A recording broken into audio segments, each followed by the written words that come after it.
Thank you for listening to the Speaking with Confidence podcast. Give us a review to tell everyone why you love the podcast. You can also download, like, and share the podcast with friends.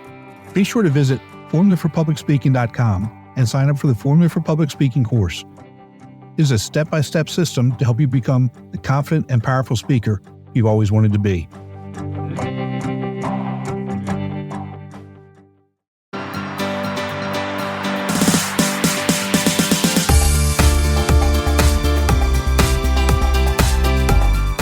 Speaking with Confidence, a podcast dedicated to helping you unlock the power of effective public speaking.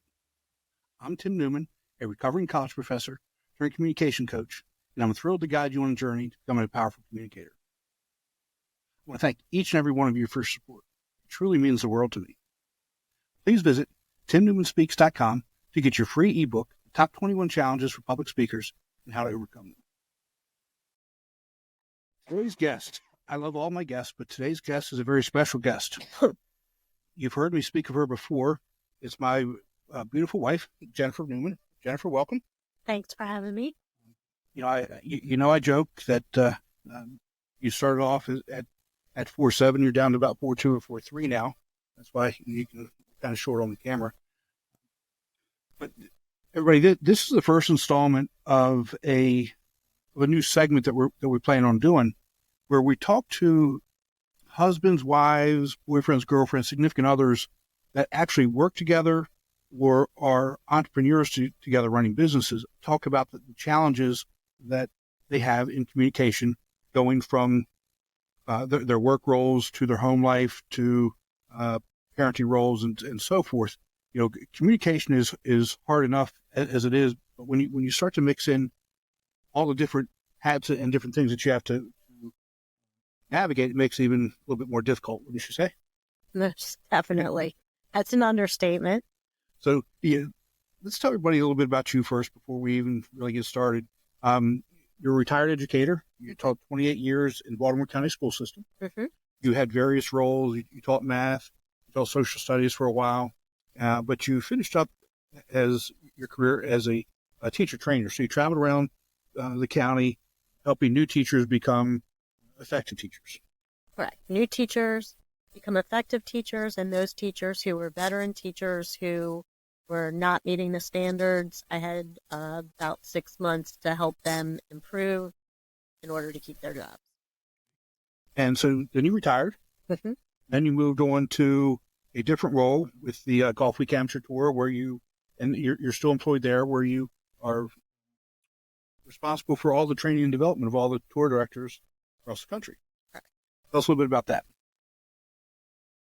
Well, that is a position where I work with the tour directors all over the country. I go through and train them, get them ready, especially the new tour directors, go through everything that they need to do to prepare, to run effective tournaments, get through the season. I deal with in the brand, making sure they're upholding their part. Really, pretty much just get them doing the best they can do in delivering the product and services that the Golfweek Amateur Tour is known for. And your final role, or one of your final roles, is also you're the short realtor. Yes, I am. The name that you came up with for me that has absolutely stuck. And well, you keep getting shorter, so I don't know what else to do with you. But anyway, don't believe what he's saying about my height. So we've been married for a whole bunch of years, 20 high 20s. Just short of 30. Here's that word again. Uh-huh. But in that time, we have done pretty much every venture that we've gotten into. It's been a joint venture. Pretty much everything we do, we each have a role in that. In some way, shape, manner, or form. Even when we were teaching, I was a new teacher, and I relied on you a lot for, obviously, some training. But, we have some roles, like with the Golfweek Amateur Tour, and this is I think, is a really unique position for us where we both work with the tour. There are sometimes when you're my boss, and there's sometimes when I'm your boss. And how does that dynamic in your eyes work? And kind of remember now, it's on camera, so you got to be nice. I know. I'm thinking about exactly what I want to say because we're on camera and you told me to be nice. It's challenging. That I would say that it's challenging. I think the biggest thing is balancing our personal relationship with whatever the dynamics are in terms of who's, quote, in charge. Because at the end of the day, we go home together. When we show up, sometimes it's hard, in any relationship. I don't care who you are, how long you've been together. Anybody who thinks relationships are easy and it's always great is not being honest, or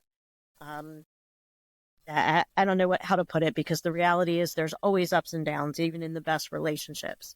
So there are times when bringing your home relationship into a business, or, the roles that you play, is difficult. Now, there are also times when the opposite is true. It's very easy and that comes through. But I think that at times it's hard, What do you think is the most difficult thing? Is it the role that you play and that I play? Is it the communication style? Is it the individual situations that run into that cause the communication issues? In terms of what makes it challenging, that's how you're framing the question. So, this will come as no surprise to anybody that knows the two of us. We'll probably have very different answers for that. For me, the hard part is that, number one, I tend to show everything on my face. If I'm feeling something, in any kind of way, it's going to show up. It's going to show up in my face, my body language, and then it carries over to my communication. Not like you with your resting, what face where you don't necessarily see it. So people who know me and interact with me will know if something's wrong or if everything's great and okay. So for me, the challenge comes into that personal interplay. And if I feel like I've got to put something aside because we're in a different role in a different relationship, which I have no problem doing. Like, I understand that we have different roles. At the end of the day, we're clear that we're good, our relationship is good, and that at times we switch into different roles. But for me, the hard part is making that shift so that in my own mind, I'm separating it and transitioning from one to the other. Once I do that transition, everything's fine. I would tend to agree with you in terms of making that transition. I think if I look at the two of us, I think I make that transition much easier, much quicker than you. Absolutely. And I think a lot of the times, because of that, and because of the way that we communicate, I think sometimes that is probably one of the biggest causes of our communication problem.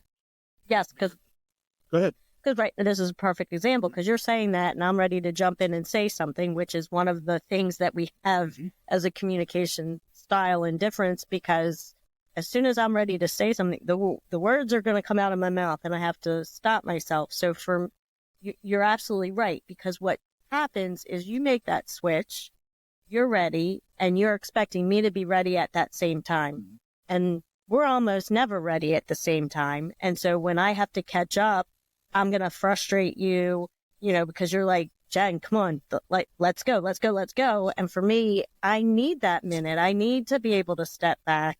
Once I get to that point, it's fine, because anything that isn't related to what we're doing then and now, I'll put it aside, compartmentalize, and move on. Right. But yeah, it's because we approach things differently. communicate differently, handle things differently.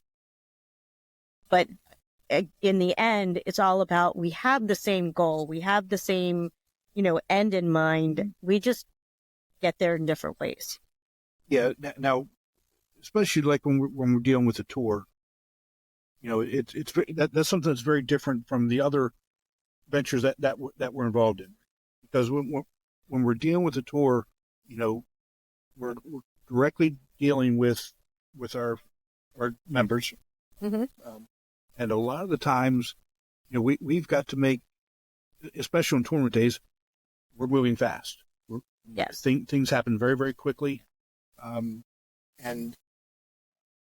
a lot of times decisions have to be made, really quickly, and I think that also is a prime target for communication problems, because I know a lot of times what will happen is I'll just make decisions and not even tell you about it.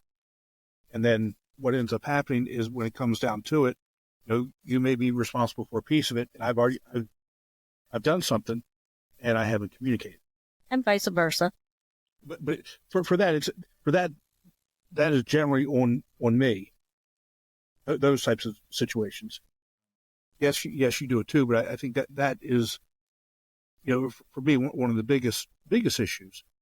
And again, with the tour, being in charge of training and development, and I've been doing that for so long, I've got my own certain way of doing things. Do you? I do. No, can't possibly be.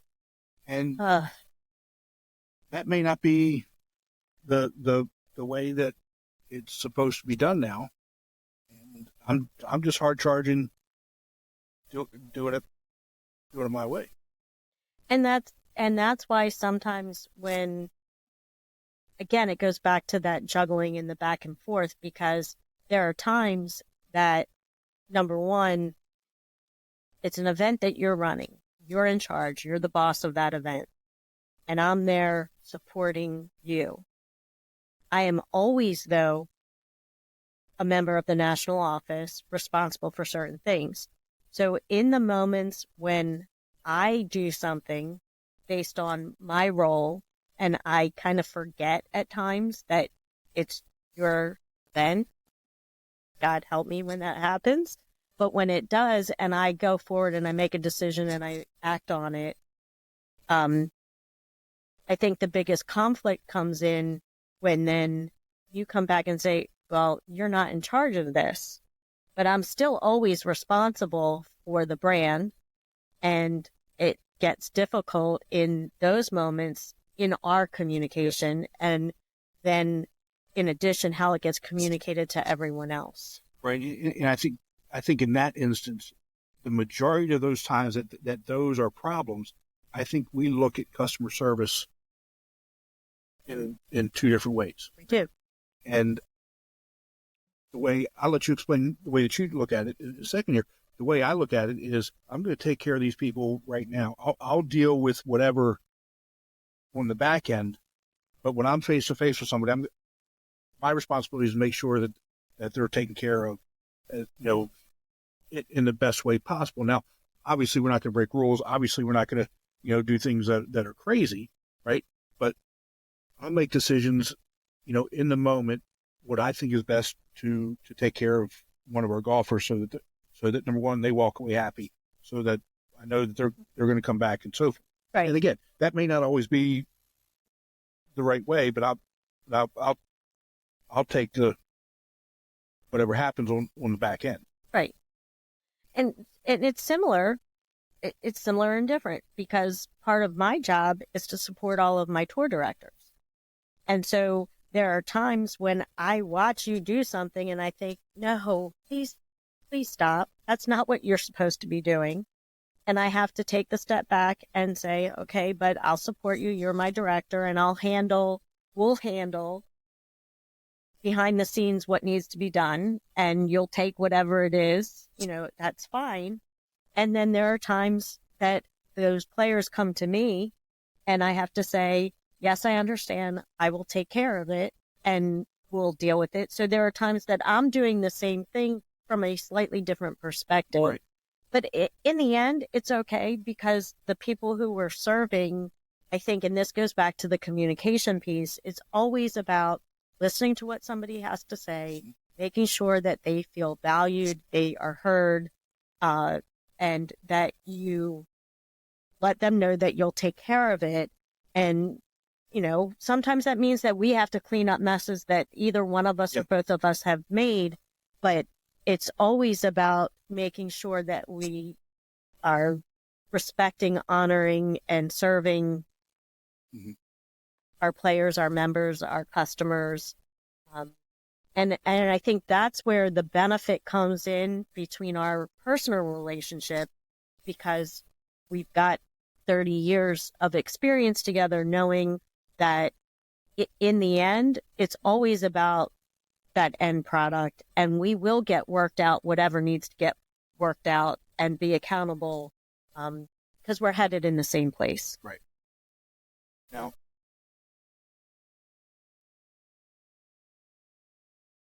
you know that one of my favorite movies is Tin Cup. Obviously, we're talking about golf. Know where this is headed?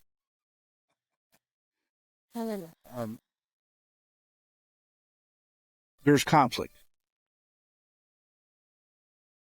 right? When we're, Trying really hard not to interrupt you here. Yeah.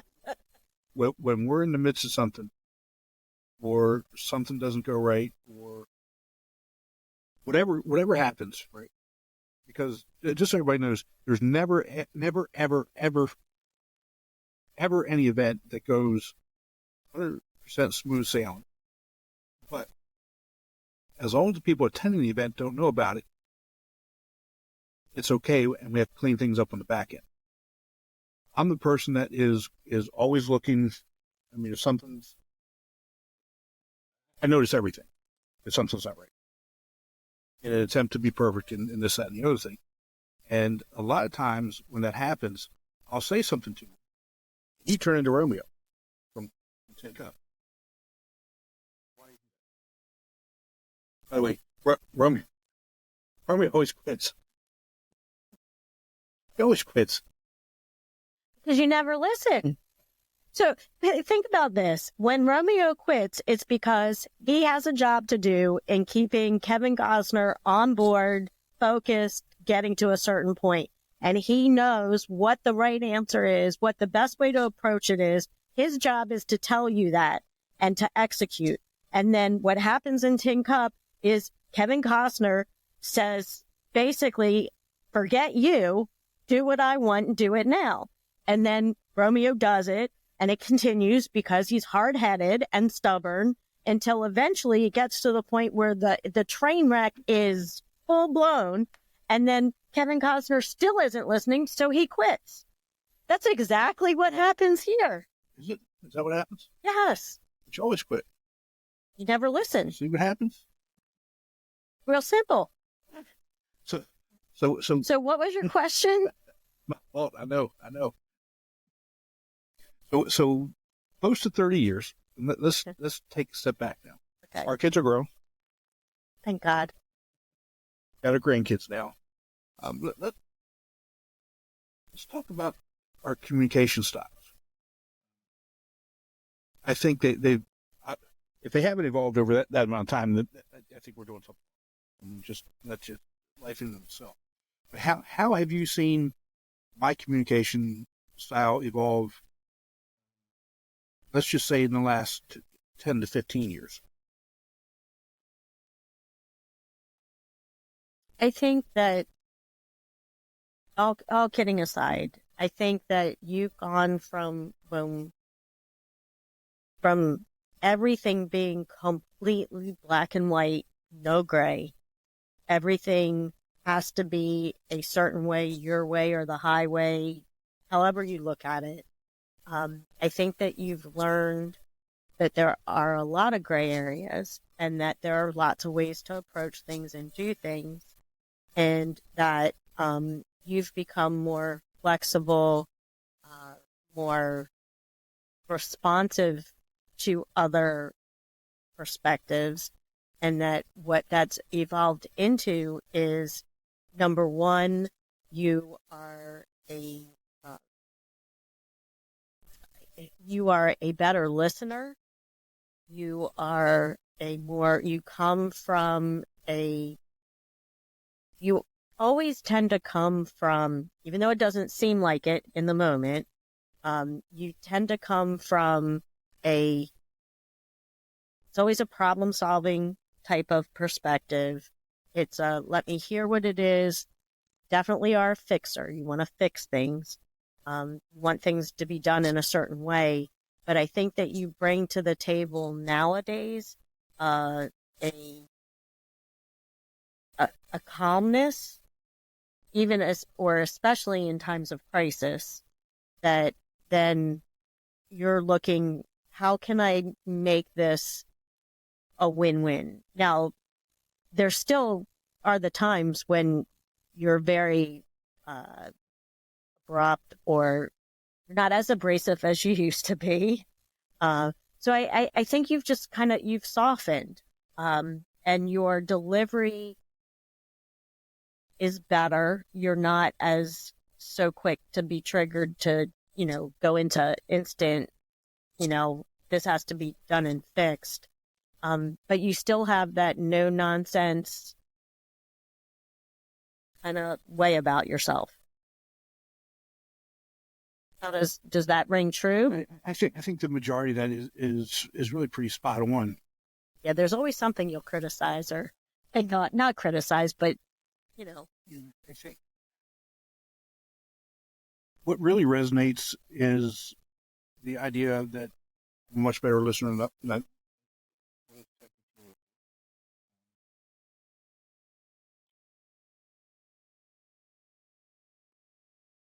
I think I've always been somebody that's been good and gracious. You have.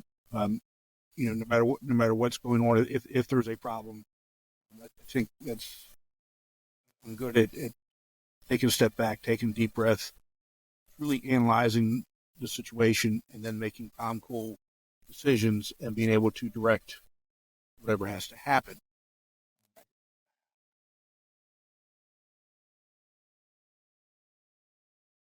At times, not that being direct is good or bad, it just is. But at times now, I find myself being direct and questioning, should I have been so direct? And that is something that I don't think that's something that I've noticed in talking and communicating. Can you explain a little more when you say that you question it?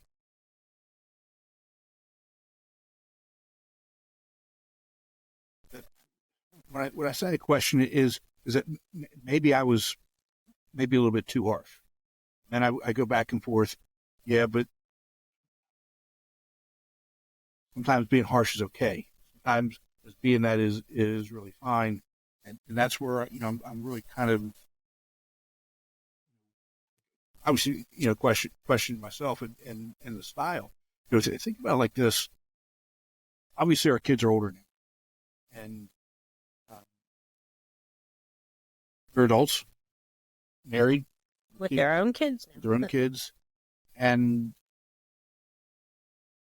they still do things that just aggravate me. And, those are really some of the times that I'm talking about. Okay. It's really with the kids. Why are you still doing things that way? That we've been over and over again that don't work. And then, they come to me and want me to fix it or clean it up. I don't ever think that about you. Just saying. But I was being sarcastic there because the shoe fits. You do the same thing over and over again, and then come to me to fix it, and that's all I'm saying. Go ahead. But that's see, this is the dynamic here, right? Yes, exactly. But again, so you talk about that dynamic, right? I say this a lot. I don't take myself very seriously, but I take what I do seriously. I take, we'll just leave it at that. I take what I do seriously, and I I do take the whole idea of continuous improvement and getting better and self-reflection, really pretty seriously, especially, when there's issues like kids doing the exact same things over and over again, and coming to me asking. And I tell them at times too, I swear to God, I'm going to stop helping you. They look, say that to everyone. and they look at me and they laugh and they say, no. As your knife hand right now. Welcome to my world, everyone. True story. But yeah, I think that's important for everybody to be self-reflective and go back and really look at how they can improve in situations instead of doing the same things over and over again and wondering why somebody's not listening or wondering why the message isn't being communicated. It's not always the other person's, I wouldn't say fault, but it's not always their fault that they're not getting the message. Maybe you have to find a different way of communicating that message. Well, I think one of the things that you're saying in this, to me, is, again, the double-edged sword of what works well and what doesn't in partners in business and communication, because we have that history and we know each other so well, and because we have such a history of trying to help the other person be the best version of themselves that they can be. And because we have that trust in understanding that we will be critical of each other, like a positive critical of each other, and that we will be honest with each other, that, we're both very reflective people personally, and we're also very, we depend on each other to give honest feedback. Mm-hmm. That what happens is you're always looking at me, just like I'm always looking at you, as what did we do well? What did we not do well that we can improve on? What's working and what's not, and sharing that. Mm-hmm. And so I think that that's part of that dynamic. And if it's something in our personal communication, because you say to me all the time, you don't communicate with other people this way. Why are you doing this with me? Sure.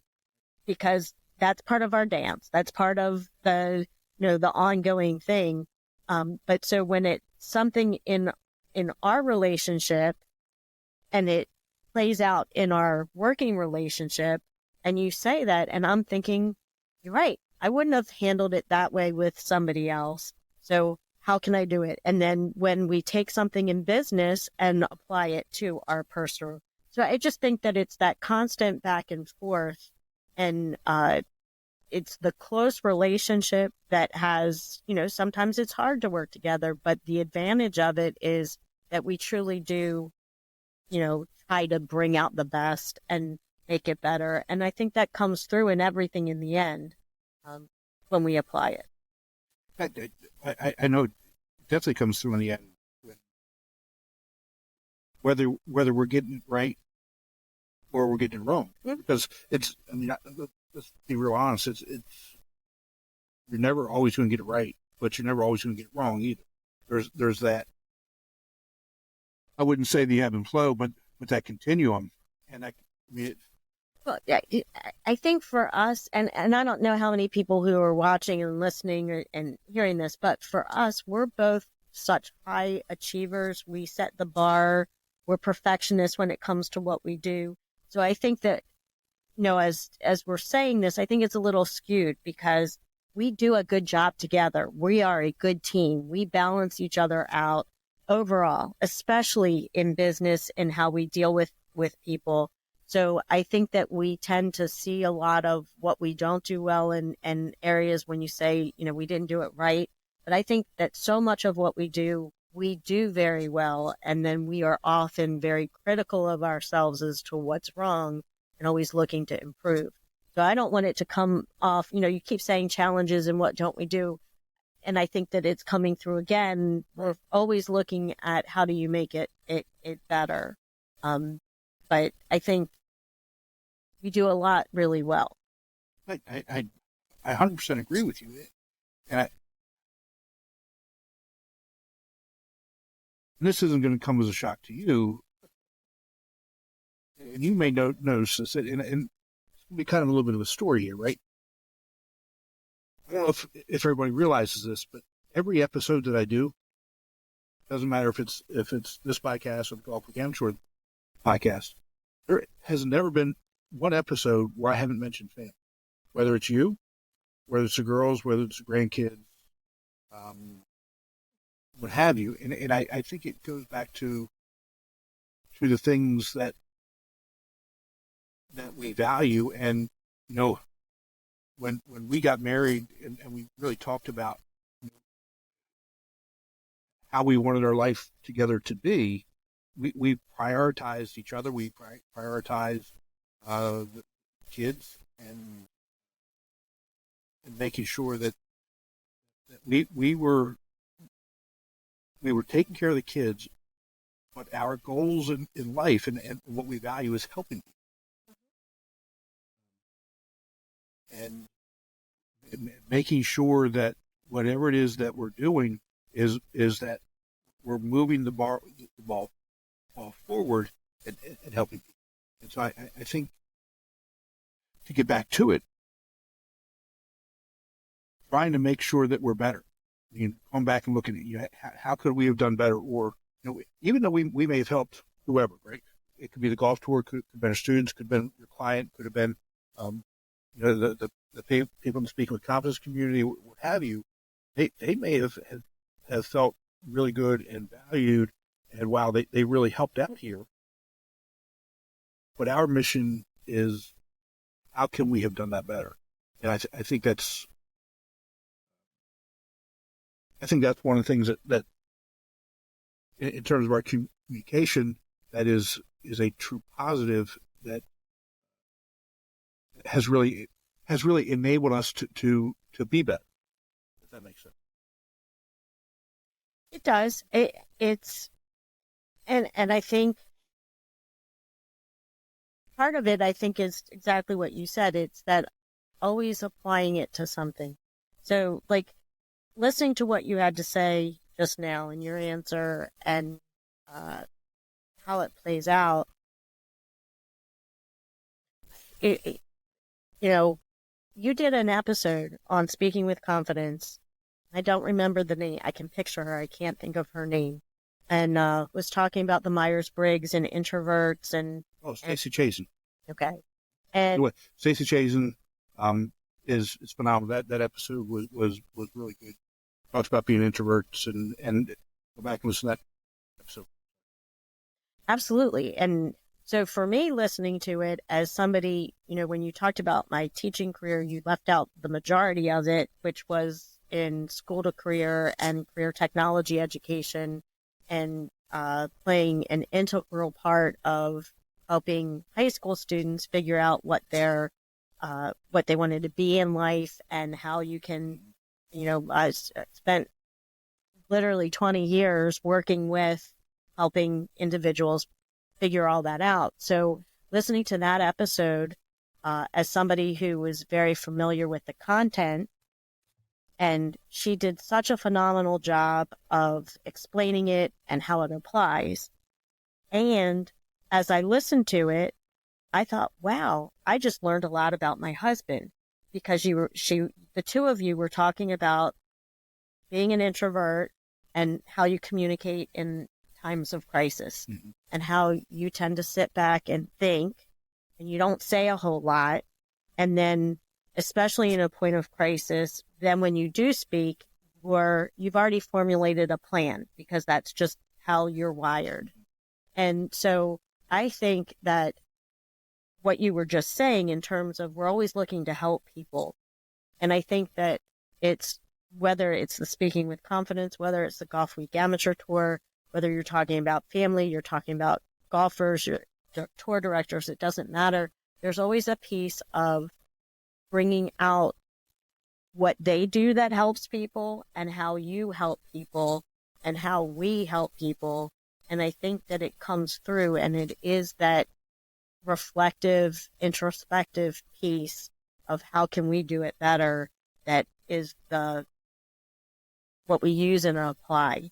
And I think that one of the things that I'm so proud of you and of us is that ability to keep learning, to keep growing, to keep applying, and be the best we can be and help other people achieve their dreams, whatever it is.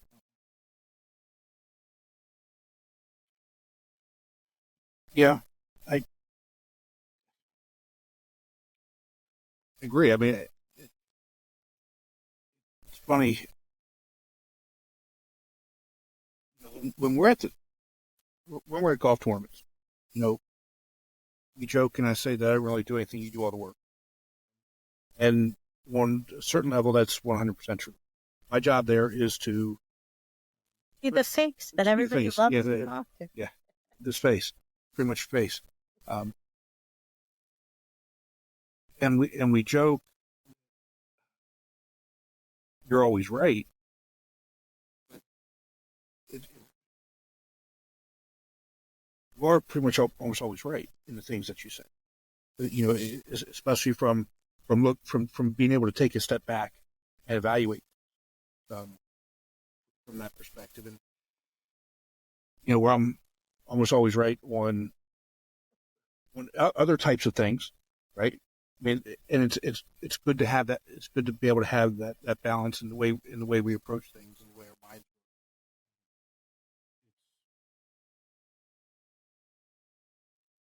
Just think about where we would be if we didn't have it.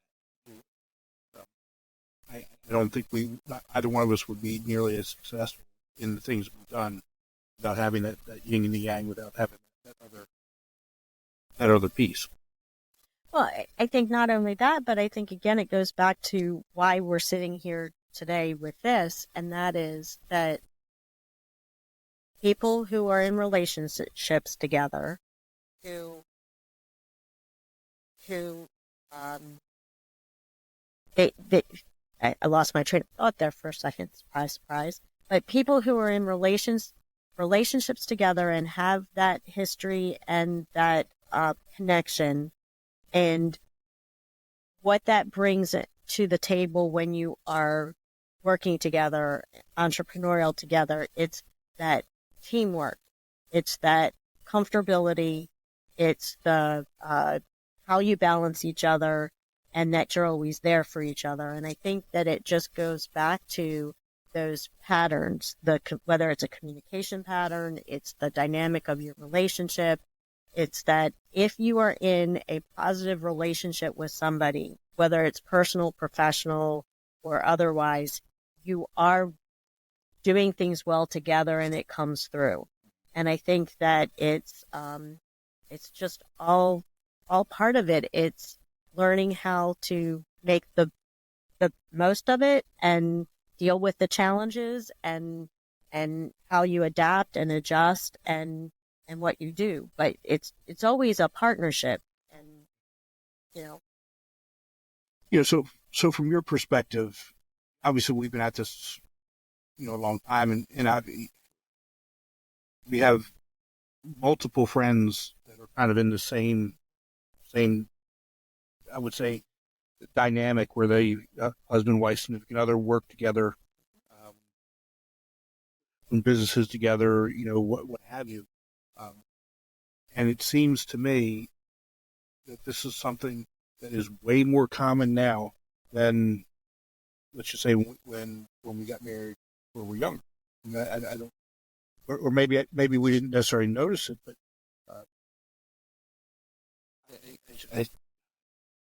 I perceive that it's becoming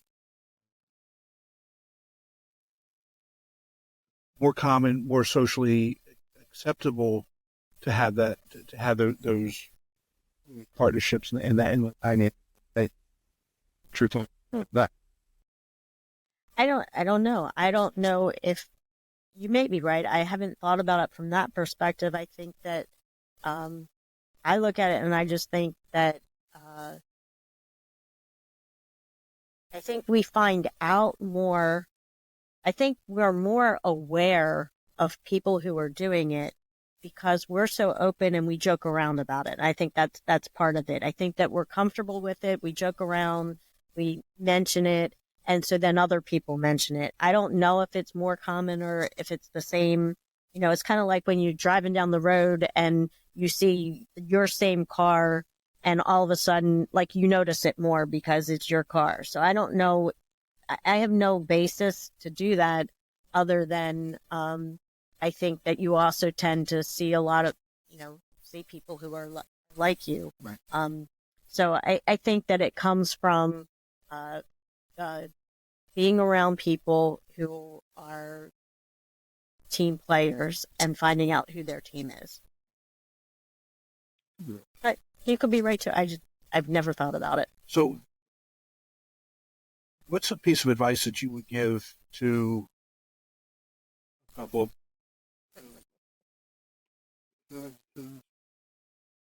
who's either in the throes of it or getting ready to do a business together, work together? What advice would you give? I think the big thing, the things that come immediately to mind is to, number one, have to be comfortable that your relationship is strong.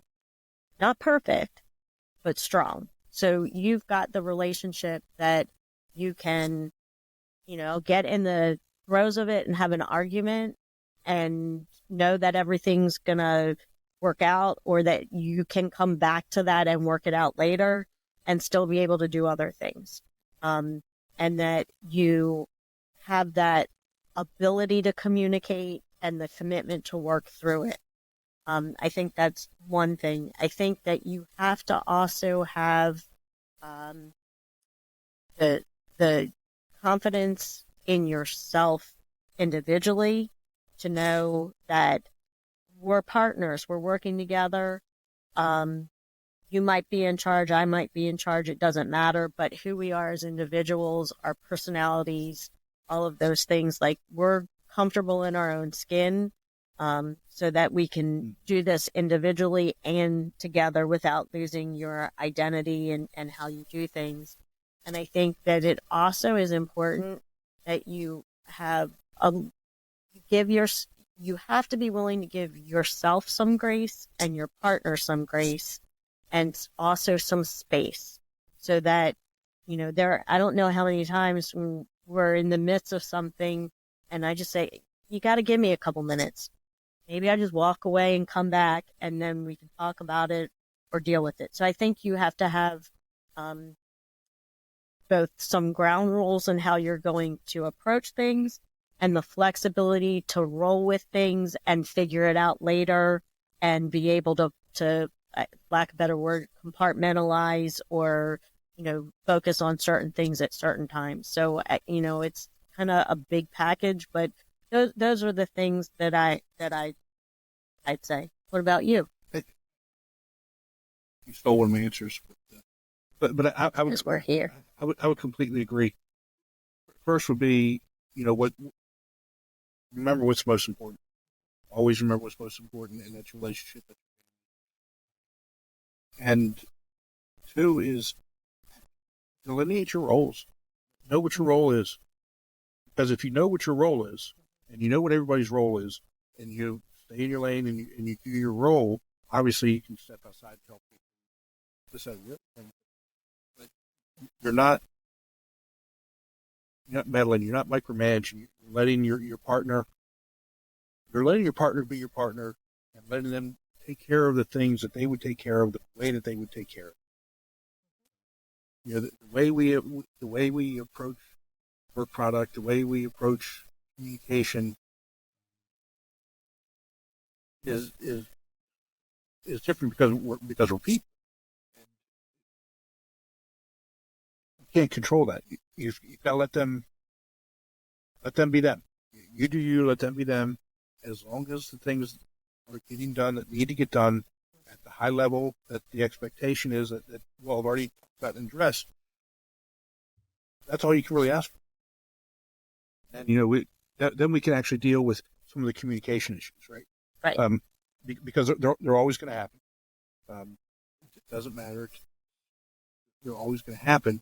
But if you keep those things, those two principles, top of mind, everything else can be worked out. And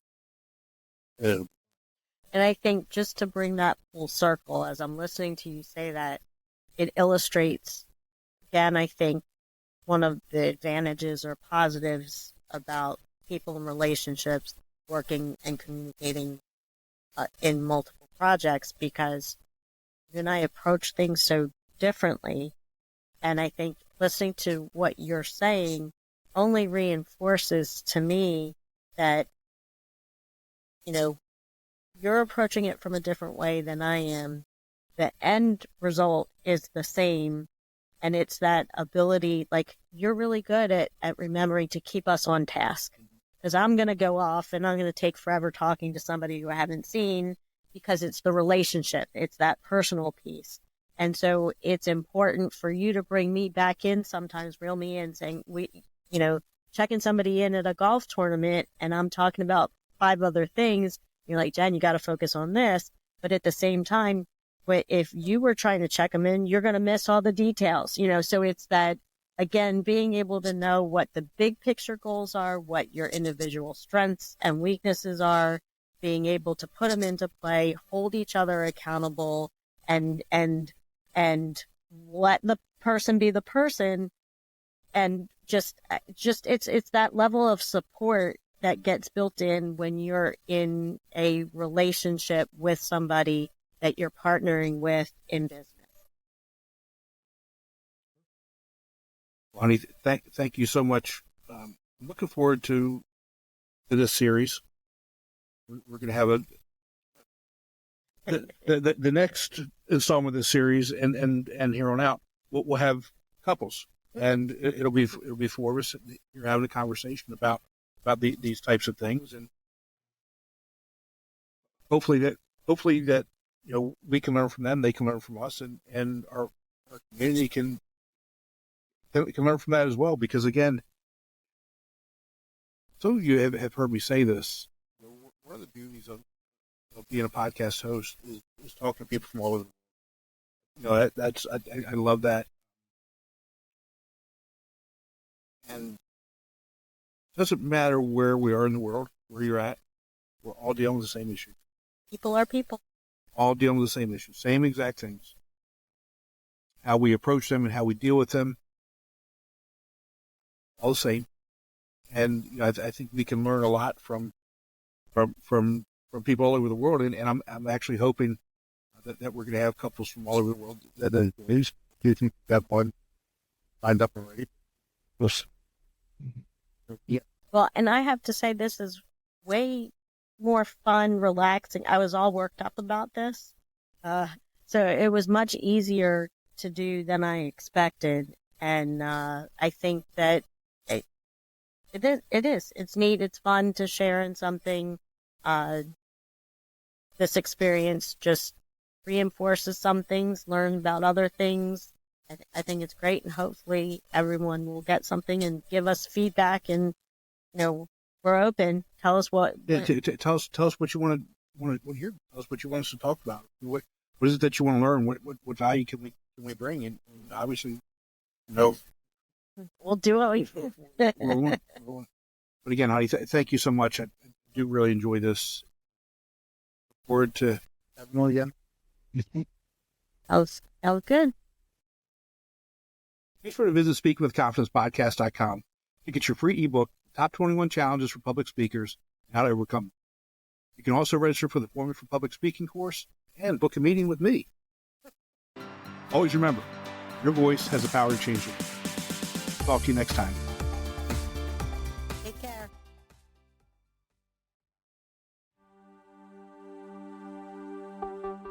I hope you enjoyed the latest episode of Speaking with Confidence. Give us a review to tell everyone why you love the podcast. You can also download, like, and share the podcast with friends. Be sure to visit formulaforpublicspeaking.com and sign up for the Formula for Public Speaking course. It's a step-by-step system to help you become the confident and powerful speaker you've always wanted to be.